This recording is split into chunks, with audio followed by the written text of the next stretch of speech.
Sekelumit kesaksian dari Witness Lee dalam kata pendahuluan di dalam berita tentang dua pohon dan dua prinsip kehidupan pada acara konferensi internasional yang mengambil jalan menikmati Kristus sebagai pohon hayat. Baik pemberita pertama maupun kedua mengutip kesaksian ini. Saudara Witness Lee saat berusia 40 tahun, jadi dia lahir di tahun 1905, mengatakan bahwa Tuhan mewahyukan kepada saya jalan untuk menikmati Dia, menikmati Tuhan. Saya kecewa sebab selama 20 tahun, sebagian besar waktu dan tenaga saya telah terbuang sia-sia.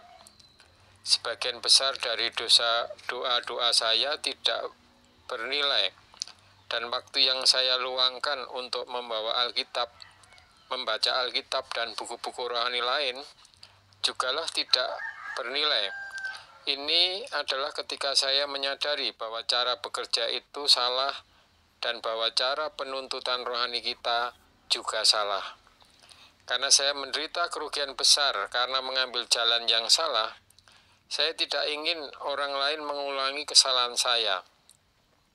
Saya harap yang lain bisa mengambil jalan menikmati Allah. Saya memohon kaum saleh, kaum beriman untuk tidak lagi mengambil jalan yang salah. Kita harus mempertimbangkan jalan penuntutan kita yang sebelumnya. Kita harus memiliki perubahan konsepsi yang drastis. Kita perlu memiliki satu visi pengendali. Ini diambil dari buku The Vision of the Tree of Life and the Tree of Knowledge of Good and Evil, halaman 51.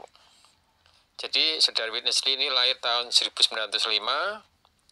Dia menjadi Kristen 1925, kemudian sedikit mengenal pemeliharaan Tuhan dan baru bergabung tahun 1932 dalam pemeliharaan Tuhan bersama Watchmeni. Tahun 1945, kalau 40 tahun kan 1905 ditambah 40, jadi 1945 baru menyadari jalan yang salah yang ditempuh dalam kehidupan Kristennya. Nah, 20 tahun dikatakan hidup gerejanya sia-sia apapun yang dilakukannya, termasuk dia ya. Ini kesaksian dia dalam dalam kebaktian atau bersidang, dalam membaca Alkitab dan seterusnya. Nah, berarti jalan yang salah ini adalah jalan yang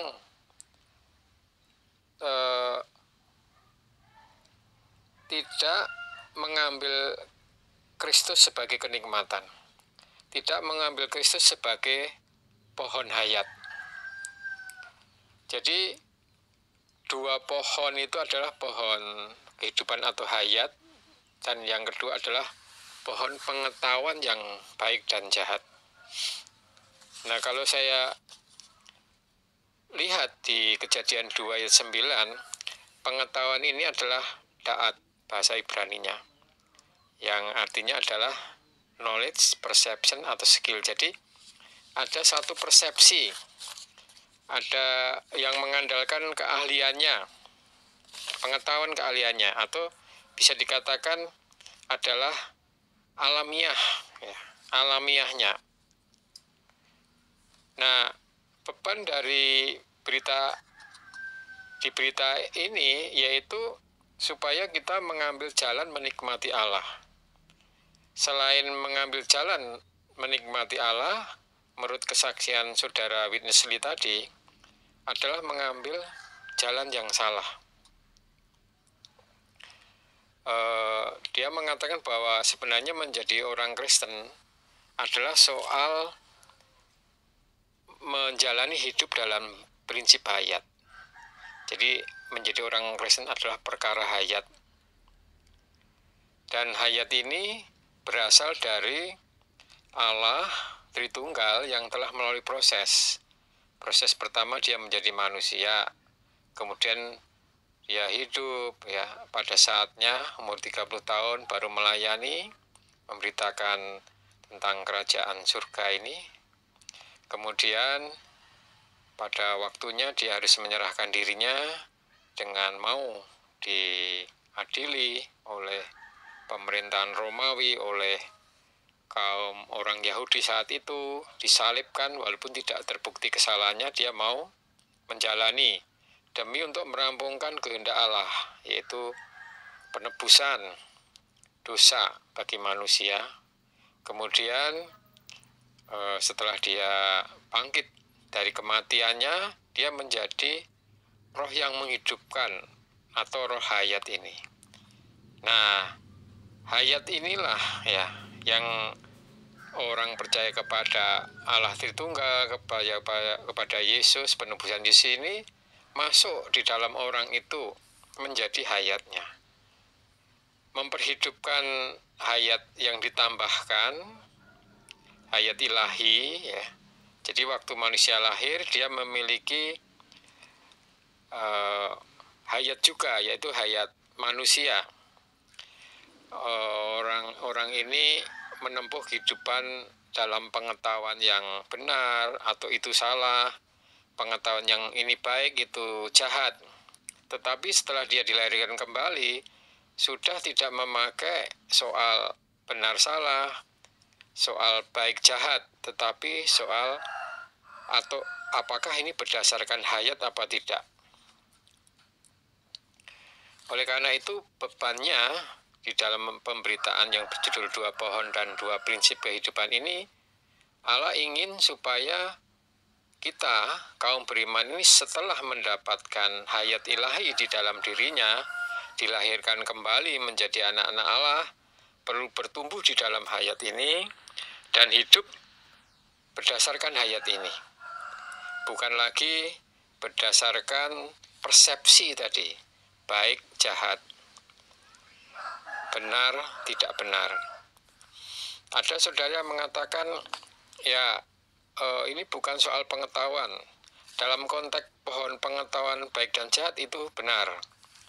Tetapi ada yang mengatakan bagaimana dengan tambahkan kebajikanmu dengan pengetahuan di 2 Petrus 5 ayat 5 ya. Kemudian juga awal hikmat adalah pengetahuan, kemudian di Efesus 4 itu ada pengenalan ya. Pengenalan akan Yesus Kristus, akan lebih mengenal, nanti hasilnya akan lebih mengenal. Di perjanjian baru ini, di Petrus ini adalah pengetahuan ini adalah gnosis. Di Efesus 4 ini kalau nggak salah epignosis, jadi juga satu pengetahuan, tetapi ini pengetahuannya berdasarkan dari hayat, yaitu dari bersumber dari Allah untuk mengenal Allah itu sendiri. Hasilnya mengasihi Allah, mendapatkan suplai Allah. Kemudian yang lain pengetahuan ini adalah soal mengambil keputusan ini benar, ini salah, ini baik atau jahat. Dan kesaksian saudara Ali tadi, dia mengatakan bahwa selama 20 tahun menjadi Kristen, apa yang dilakukan walaupun baik ya, membaca Alkitab itu baik, bahkan Alkitabiah, buku-buku rohani ya, itu dia mengaku tidak bernilai. Ini adalah pengalaman pribadinya. Memang ini seperti perasaan hayat ya, perasaan yang timbul dari batini yang paling dalam, yaitu yang ditimbulkan oleh Allah. Dia bisa menilai kehidupannya sendiri, tidak bernilai apa tidak bernilai dari hayat perasaannya. Ini sangat subjektif ya, namun praktis, bisa mengendalikan kehidupan kita selanjutnya. Saya belajar ya mengenai ini, mengenai pengalaman Whitney Lee dalam hal mengambil jalan yang salah maupun sudah meninggalkan itu, kemudian mengambil jalan menikmati Allah.